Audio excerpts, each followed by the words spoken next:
अगर आपको भी ऐसा लगता है कि आपने बहुत सारे वोकैबुलरी वर्ड्स को याद करके रख रखा है, लेकिन जब बात आती है उनको बोलने की, उनको यूज़ करने की, तो वो सारे के सारे वर्ड्स आप भूल जाते हो। आपके माइंड में वो सारे के सारे वर्ड्स नहीं आते हैं, तो ये वीडियो आपके लिए है। So hello guys, my name is Nick and welcome back to my YouTube channel let me flow. हम सब बहुत अच्छे तरीके से जानते हैं कि किसी भी लैंग्वेज को बोलने के लिए हमें शब्दों की जरूरत पड़ती है। So if we don't learn words, how can we speak? अगर हमारे पास इंग्रेडिएंट्स ही नहीं होंगे तो हम डिश को कैसे तैयार कर पाएंगे?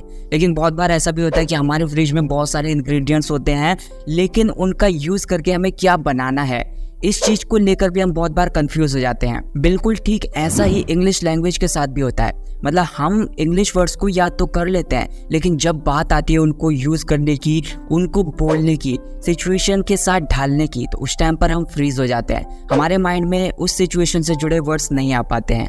आपने भी अपनी वोकैबुलरी को एक्सपेंड करने के लिए बहुत सारे इंग्लिश वर्ड्स को याद करके रख रखा होगा, but when you want to speak you don't know what to say and you don't know how to say. You are lost for the words. ऐसा क्यों होता है? जब आपके पास इंग्रेडिएंट्स हैं तो तब भी आप डिश को क्यों नहीं तैयार कर पाते? जब आप अपने फ्रिज को खोलते हो तो आपको बहुत सारे इंग्रेडिएंट्स देखने के लिए मिलते हैं। ये जो फ्रिज वाला एग्जांपल है, ये जो इंग्रेडिएंट्स वाला एग्जांपल है, वो आपके ब्रेन का है। मतलब आपके ब्रेन में बहुत सारे इंग्लिश वर्ड्स हैं, बहुत सारी फ्रेजल वर्ब्स हैं, बहुत सारे इडियम्स हैं, लेकिन जब बात आती है उनको यूज़ करने की तो हम वहीं पर फ्रीज हो जाते हैं। मतलब हमारे माइंड में कोई भी वर्ड्स नहीं आ पाते हैं। जब हम कोई भी टेक्स्ट पढ़ते हैं, सपोज करो कि कोई वीडियो देखते हैं, वहाँ पर कोई भी आपको सेंटेंस सुनने के लिए मिलता है, या फिर कोई भी वर्ड सुनने के लिए मिलता है, या फिर किसी के मुंह से कोई वर्ड सुनने के लिए मिलता है, तो आपको ऐसा लगता है बहुत बार कि ये जो वर्ड है ये हमारे ब्रेन में पहले से ही मौजूद है, इसकी जो मीनिंग है वो पहले से ही हम जानते हैं। लेकिन जब कम्युनिकेट करने की बारी आती है, किसी के सामने उसको यूज़ करने की बारी आती है, या फिर कोई सिचुएशन है, उससे जुड़े शब्द आपके माइंड में नहीं आ पाते हैं, आप उनको यूज़ ही नहीं कर पाते हो। यहाँ पर सबसे बड़ी प्रॉब्लम क्या है? Those words are passive in your head, they are not active. तो पहले मैं आपको बताता हूँ कि पैसिव वर्ड्स क्या होते हैं और एक्टिव वर्ड्स क्या होते हैं।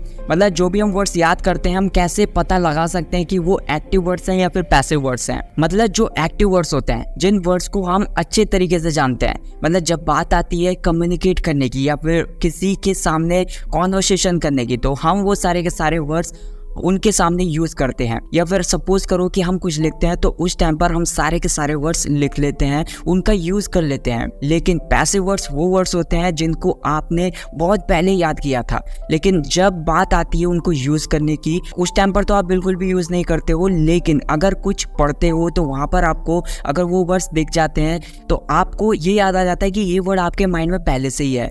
आप जैसे टीवी देख रहे हो, वीडियो देख रहे हो, तो वहाँ पर वो वर्ड आपके माइंड को स्ट्राइक कर जाएगा। आपको ये याद आ जाएगा कि ये वर्ड मेरे ब्रेन में पहले से ही है और इसकी मीनिंग भी आप अच्छे तरीके से जानते हो, लेकिन कम्युनिकेशन के टाइम पर उसको यूज़ नहीं करते, कुछ लिखते समय उस वर्ड का आप यूज़ नहीं करते। यहाँ पर प्रॉब्लम क्या आती है? जब कोई भी लैंग्वेज लर्नर होता है, वो किसी भी लैंग्वेज को सीखता है स्टार्टिंग में, तो उस टाइम पर वो ज़्यादा से ज़्यादा वर्ड्स को याद करने के बारे में सोचता है, ज़्यादा से ज़्यादा नए वर्ड्स को याद करने के बारे में सोचता है। You know what, it is not about the number of words that you learn, it is about whether they are active और पैसिव। आपके माइंड में अभी भी बहुत सारे ऐसे वर्ड्स होंगे जो कि पैसिव है, लेकिन आप उनको कॉन्वर्सेशन के टाइम पे बिल्कुल भी यूज़ नहीं करते।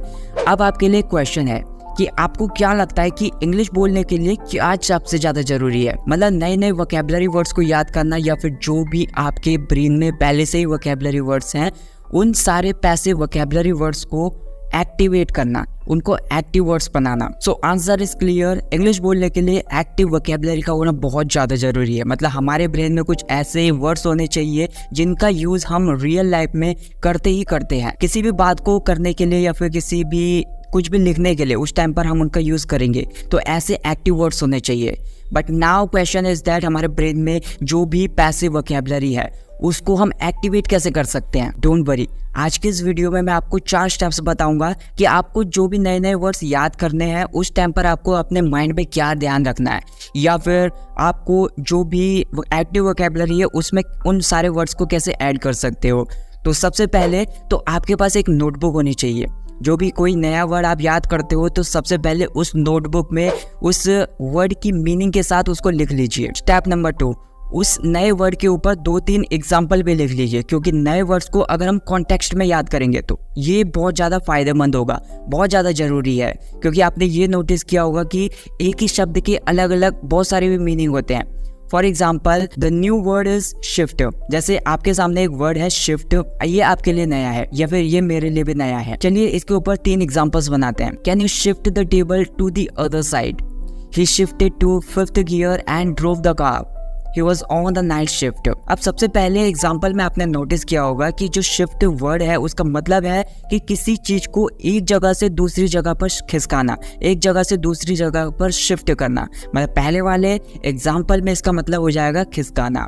दूसरे वाले एग्जाम्पल में शिफ्ट का मतलब है गियर चेंज करना, मतलब चेंज करना किसी चीज को, किसी चीज को बदलना।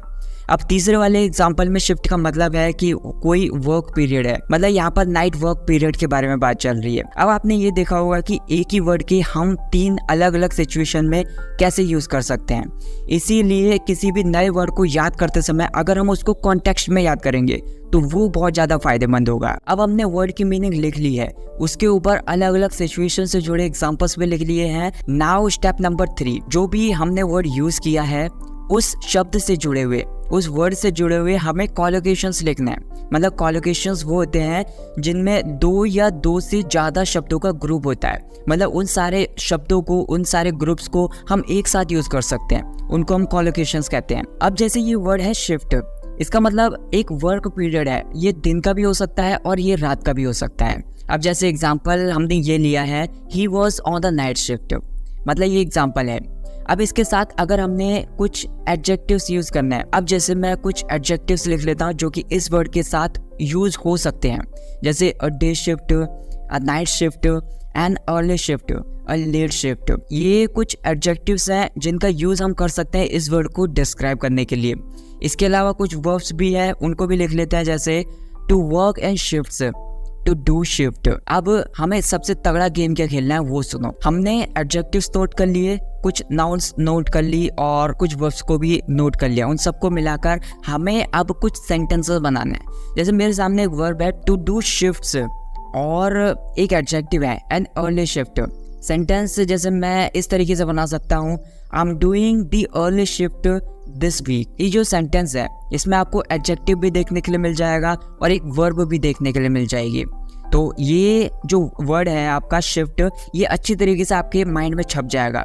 एक और एग्जांपल बना सकते हो, जैसे doctors usually work in shifts, it means some doctor work in night shift and some doctor work in day shift. अब आप ये बोलोगे कि मुझे कॉलोकेशंस कहाँ से ढूंढना है, इसके लिए आपको ज़्यादा मेहनत करने की ज़रूरत नहीं है। आजकल मोबाइल सभी यूज़ करते हैं, तो जो भी आपका वर्ड है, मतलब जो भी आपने नया वर्ड सीखा है उसको गूगल पर टाइप कर दीजिए और उसके बाद में टाइप कर दीजिए कॉलोकेशंस। आपको वहाँ पर कॉलोकेशंस देखने के लिए मिल जाएंगे, लेकिन वहाँ पर कुछ एग्जांपल्स भी दिखाई देंगे आपको। उन सारे के सारे एग्जांपल्स को कॉपी बिल्कुल भी नहीं करना अपनी नोटबुक में, अपने खुद के कुछ सेंटेंसेस बनाने की कोशिश करना, और जो कुछ भी अगर समझ में नहीं आ रहा है तो तब जाके गूगल की मदद लेना। स्टेप नंबर 4, अब आपको एक पैराग्राफ लिखना है। मतलब जो भी आपने वर्ड्स याद किए हैं, उन सारे के सारे वर्ड्स से जुड़े कॉलोकेशंस आपने याद किए हैं, उन सबको मिलाकर एक पैराग्राफ लिखना है। जैसे आपकी स्क्रीन पर एक पैराग्राफ आ रहा होगा, यहाँ पर आपको इस तरीके का पैराग्राफ लिखना है, जैसे there is a clinic near my house, in this clinic doctor work in shifts, yesterday I wanted to go to the doctor but I couldn't because I was doing the night shift. I really hate doing late shift. अब ये जो paragraph है बहुत ही ज़्यादा simple शब्दों में लिखा गया है। आप अपने शब्दों के अकॉर्डिंग, अपनी फीलिंग्स के अकॉर्डिंग आप अपना पैराग्राफ लिख सकते हो। अब आप बहुत सारे अपने वर्ड्स को याद कर चुके होंगे, बहुत सारे वर्ड्स अपनी नोटबुक में लिख चुके होंगे कुछ टाइम के बाद। तो अब क्या करना है आपको, जब भी आपके पास फ्री टाइम होगा आप उन पैराग्राफ्स को पढ़ सकते हो। जो भी मीनिंग आपने लिखी है उन मीनिंग को आप पढ़ सकते हो। इस तरीके से आप अपने शब्दों को बहुत ही बढ़िया तरीके से रिव्यू कर सकते हो, क्योंकि जो वर्ड्स होते हैं उनको रटना अलग बात होती है और कॉन्टेक्स्ट में याद करना अलग बात होती है। तो आपको ये वीडियो कैसी लगी मेरे को कमेंट करके जरूर बताना। अगर वीडियो पसंद आई तो वीडियो को ज़्यादा से ज़्यादा लाइक कर देना, ज़्यादा से ज़्यादा शेयर कर देना, कॉमेंट कर देना, चैनल को सब्सक्राइब कर लेना। Thank you so much for watching this video.